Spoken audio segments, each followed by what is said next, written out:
Did you know you can cook pasta in an Instant Pot? Let me show you how. Let's chop some onion, red bell pepper, and garlic. Remove the sausage from the casing. Use the saute function on your Instant Pot and brown the sausage.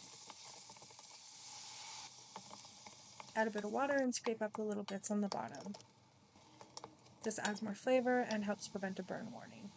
Add the onion, garlic, Italian seasoning, salt and pepper. Add the water, the bell pepper, and the tomato. Don't stir it, just push it down. Same with the pasta. Don't stir it, just push it down. Set the time for 2 minutes on high pressure. Once it's done, do a quick pressure release and add some spinach. Stir it in and it's ready to serve.